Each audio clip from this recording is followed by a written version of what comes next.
Bien, dans ce cycle de vidéos de l'application Wiki, nous allons nous intéresser à un concept qui s'appelle donc l'eau morphogénique. Donc l'eau, bien sûr, au sens où on l'a vu quand on a étudié les propriétés de l'eau, mais aussi, ce qui va nous intéresser maintenant, c'est ce que devient l'eau lorsqu'elle pénètre les êtres vivants. Alors, la première chose qu'il faut bien comprendre, c'est que si vous regardez notre water picker, lui, il fonctionne à l'eau liquide, et il ne faut vraiment pas du tout faire la confusion entre l'eau liquide et l'eau morphogénique. Parce que nous ne sommes pas faits d'eau liquide, la meilleure preuve, c'est que si je prends ma main comme ça, il n'y a pas de goutte qui tombe. Et pourtant, j'ai fait dessus beaucoup d'eau. Donc c'est pour ça qu'il a fallu créer un nouveau terme, pour bien qu'on comprenne qu'on parle d'une eau qui n'est pas pure, mais qui est au contact de quelque chose. Alors quand on a étudié l'eau, par exemple, on a déjà vu que l'eau pouvait être en contact avec des substances étrangères, par exemple des ions, pour faire donc des espèces ioniques qui possèdent une charge électrique. On y reviendra quand on étudiera l'électromagnétisme. Et elle peut aussi se mettre sur toute surface. Alors, lorsqu'on regarde une substance, en fait, ce qui frappait un philosophe comme Aristote, c'est que toute substance avait une forme. L'arbre a une forme, la tasse de café a une forme, et ce qu'on a du mal à comprendre, c'est que cette forme, en fait, elle vient tout simplement du fait qu'on a mis de l'eau. Prenez un arbre, ne mettez pas d'eau, il va rester à l'état de graine, il ne va pas avoir de forme. Prenez une tasse ou une assiette, elle a une forme, mais au départ, c'était de la terre sans forme. Comment on a pu faire une forme? Je vous le donne en mille, on a rajouté de l'eau. C'est ce que fait un potier, il rajoute de l'eau, et quand vous rajoutez de l'eau, la forme apparaît. Ou à l'inverse, si vous prenez une forme quelconque et que vous la déshydratez complètement, eh bien, vous allez récupérer une poudre. Vous allez perdre la forme, c'est-à-dire que tout ce qui existe autour de vous est hydraté, c'est ce qu'on va appeler de l'eau morphogénique, et l'idée, elle est simple, c'est que morphos en grec, c'est le mot qui dit forme, et génos, c'est créer. Donc on va dire que l'eau morphogénique, c'est l'eau qui crée la forme. Et dès qu'on retire l'eau, bien les choses deviennent informes, sans forme. Et c'est ça qui est intéressant, c'est que comme l'eau crée la forme, et que la forme, une fois qu'elle est créée, on voit qu'il y a une information, on voit aussi qu'il y a une relation très proche entre l'eau et l'information. C'est ce qu'on appelle aujourd'hui, dans le monde moderne, la mémoire de l'eau, c'est-à-dire que l'eau est capable de mémoriser des informations, et c'est ces informations qui sont dans l'eau qui vont permettre à la matière informe de prendre de la forme en informe. Voilà, donc ça c'est pour que les choses soient claires dès le début. Donc on ne considère pas l'eau liquide telle qu'on l'a vu jusqu'à présent. On garde cette fluidité, mais plutôt quelque chose qui va ressembler à ce que j'ai mis ici dans l'assiette, c'est-à-dire voilà, ça c'est de l'eau. Alors on a mis un colorant pour que ça soit visible, parce que sinon ce serait incolore. Mais vous voyez, ça c'est de l'eau morphogénique.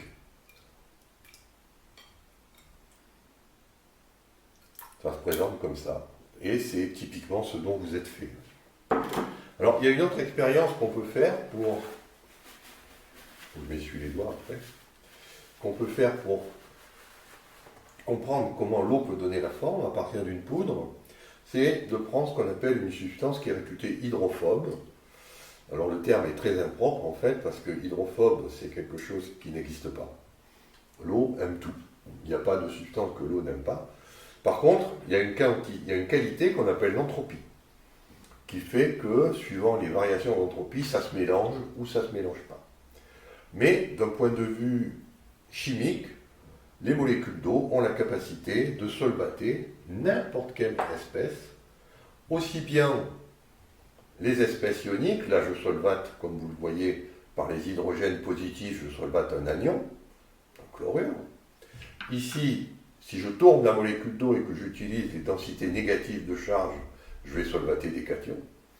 Donc tout ce qui est cation, anion est solvaté par l'eau. Et aussi, regardez, quand je prends mes molécules d'eau, je peux les mettre dans une conformation. Alors, je vais les mettre plutôt par terre. Voilà.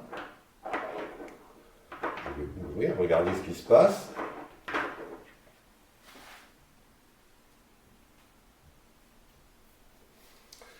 L'eau peut se mettre en cercle, et à ce moment-là, qu'est-ce qu'on va mettre à l'intérieur du cercle? On va mettre toute substance, qu'elle soit, en général les substances qui ne sont pas dissociables en eau, en ion, donc elles peuvent quand même rentrer dans l'eau. Alors évidemment, ça coûte un peu plus cher, parce que vous comprenez que, vous voyez, pour que l'eau puisse accueillir une substance qui est apolaire, il va falloir qu'elle se mette en un gros cycle, et ça coûte très cher en entropie.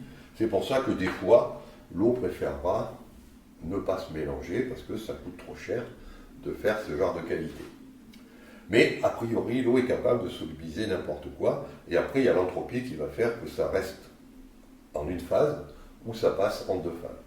Alors ici, c'est ce que j'ai fait, j'ai pris donc une poudre où l'eau solvate mais ne dissout pas, c'est-à-dire ça reste biphasé.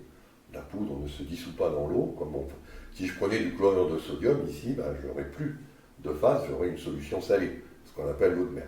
Alors regardez ce que je peux faire, c'est que tant que je suis dans l'eau, je peux faire de la construction, c'est-à-dire que la poudre se comporte comme une pâte, exactement comme là.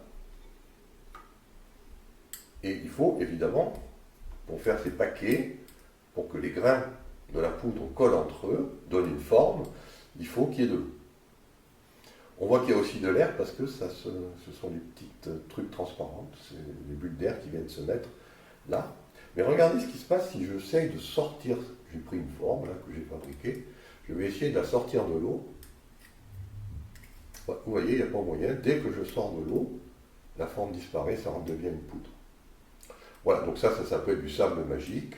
Vous achetez ça dans les boutiques pour jouer pour gamins, et vous pouvez passer des heures à sculpter sous l'eau, et c'est comme les mandalas, dès que vous sortez de l'eau, la forme disparaît.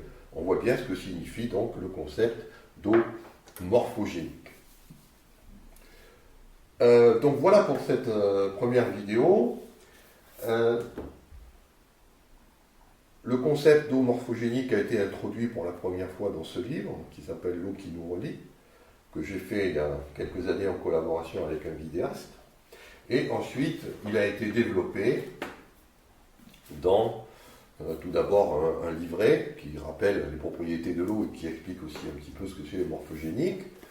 Puis il y a eu mon livre « L'eau et la physique quantique » où vous trouverez un chapitre complet consacré à cette eau morphogénique. Et puis le tout dernier qui s'appelle carrément l'eau morphogénique, qui permet d'aller vers les champs de conscience, parce qu'on verra que cette chose-là est consciente. Donc ça sera intéressant. Alors, on va y aller petit à petit. Donc, de tout ce que je vais dire, si vous voulez plus de précision, je me limite ici au strict minimum. Si vous voulez en savoir plus, vous allez consulter les livres qui sont là, où il y a toutes les références scientifiques dont vous pourriez avoir besoin pour vérifier que tout ce qui est dit ici est conforme à la science et n'est pas simplement de la philosophie ou des idées qui restent non validées par les expériences. Voilà, donc dans les vidéos suivantes, on va rentrer un peu dans le détail, vous montrer quelques propriétés et s'intéresser donc à cette eau qu'on trouve dans la matière vivante ou eau morphogénique.